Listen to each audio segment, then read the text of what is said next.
नमस्कार, सुजस बुलेटिन में आपका स्वागत है। मैं हूं आपके साथ अश्विनी सरोही। एक नजर हेडलाइंस पर।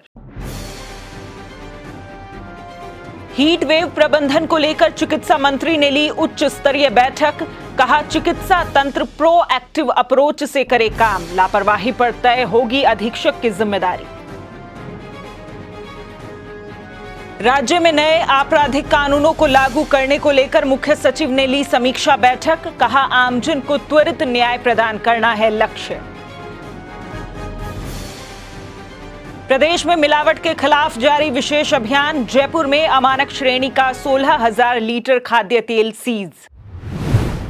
चिकित्सा एवं स्वास्थ्य मंत्री श्री गजेंद्र सिंह खींवसर ने कहा कि आमजन को हीट वेव से राहत देने के लिए प्रदेश के चिकित्सा संस्थानों में बेहतर इंतजाम किए जा रहे हैं।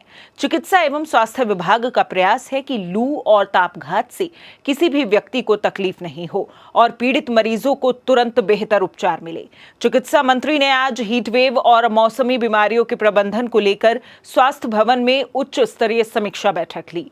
बैठक में चिकित्सा शिक्षा विभाग की ओर से की गई तैयारियों और गतिविधियों की समीक्षा की गई। चिकित्सा मंत्री ने कहा कि हीट वेव प्रबंधन की मॉनिटरिंग के लिए प्रत्येक अस्पताल पर एक नोडल अधिकारी नियुक्त किया गया है। प्राकृतिक आपदा की इस घड़ी में पूरा चिकित्सा तंत्र अलर्ट मोड और प्रोएक्टिव अप्रोच के साथ काम कर आमजन को राहत दे। उन्होंने कहा कि यदि चिकित्सा व्यवस्थाओं को लेकर कोई भी लापरवाही सामने आती है तो संबंधित अस्पताल अधीक्षक की जिम्मेदारी तय की जाएगी। उन्होंने रैपिड रेस्पॉन्स सिस्टम के जरिए रोगियों को राहत पहुंचाने के साथ ही दानदाताओं और स्वयंसेवी संस्थाओं का हीटवेव प्रबंधन में सहयोग लेने के निर्देश दिए। चिकित्सा मंत्री ने कल भी उच्च स्तरीय बैठक में हीटवेव प्रबंधन के इंतजामों की समीक्षा की थी।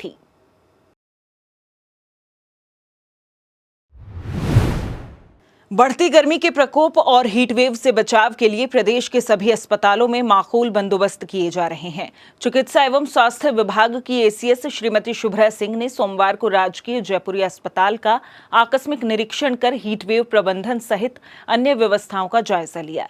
उन्होंने अस्पताल में साफ सफाई व्यवस्था सही नहीं मिलने पर नाराजगी जताई और सख्त एक्शन लेते हुए अस्पताल अधीक्षक को कारण बताओ नोटिस और 2 नर्सिंग अधिकारियों को सीसीए नियम 17 के तहत नोटिस देने के निर्देश दिए। एसीएस ने भीषण गर्मी को देखते हुए अस्पताल में विभिन्न स्थानों पर कूलरों की संख्या बढ़ाने, जरूरत के अनुसार एसी और वाटर कूलर लगाने और छाया के लिए ग्रीन नेट लगाने के भी निर्देश दिए। निरीक्षण के दौरान अतिरिक्त मुख्य सचिव ने रोगियों और उनके परिजनों से बात कर अस्पताल में उपलब्ध करवाई जा रही स्वास्थ्य सेवाओं के संबंध में फीडबैक लिया। 1 जुलाई से पूरे देश में 3 नए आपराधिक कानून लागू हो जाएंगे। मुख्य सचिव श्री सुधांश पंत ने इन नए आपराधिक कानूनों को राज्य में लागू किए जाने को लेकर सोमवार को समीक्षा बैठक ली।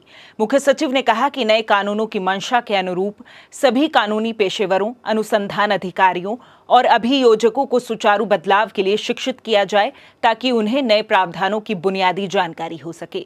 मुख्य सचिव ने कहा कि हमारा लक्ष्य नागरिकों को तुरंत न्याय प्रदान करना और न्यायिक व अदालत प्रबंधन प्रणाली को मजबूत बनाना है। उन्होंने पुलिस प्रशिक्षण संस्थानों को निर्देशित किया कि पुलिस और जेल कर्मियों के लिए प्रशिक्षण कार्यक्रम केंद्र सरकार के कर्मयोगी पोर्टल उपयोग कर आयोजित करें। उन्होंने नए कानूनों को लेकर आमजन को शिक्षित और जागरूक करने के लिए प्रिंट, इलेक्ट्रॉनिक और सोशल मीडिया की कार्य योजना तैयार करने को कहा। आपको बता दें कि केंद्र सरकार ने हाल ही में आपराधिक कानूनों में बदलाव किया है। भारतीय न्याय संहिता, भारतीय नागरिक सुरक्षा संहिता और भारतीय साक्ष्य अधिनियम को प्रभावी रूप से लागू करने के लिए पुलिसकर्मियों को प्रशिक्षण दिया जा रहा है।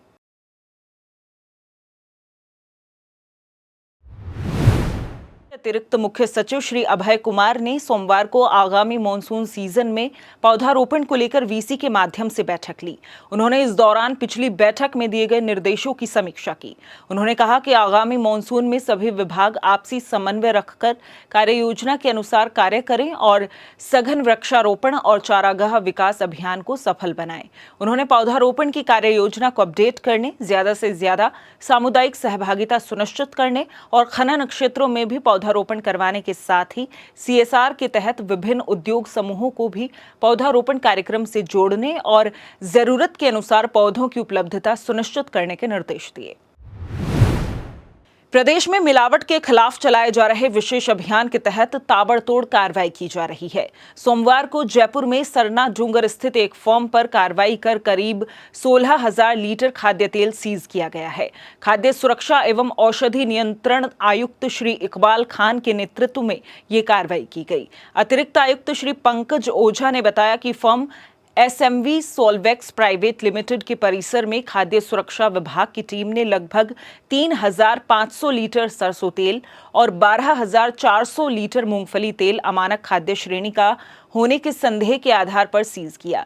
ये ऑयल की रीपैकिंग की एनओसी भी मौके पर नहीं पाई गई, साथ ही कई अन्य कमियां भी पाई गई। उन्होंने बताया कि एक ही परिसर में एक ही तेल की अलग अलग ब्रांड के नाम से पैकिंग पाई गई और श्यामधेनु, कृष्णम, कार्तिक, एसएमवी गोल्ड जैसे कई नामों से तेल पैक होता हुआ मिला।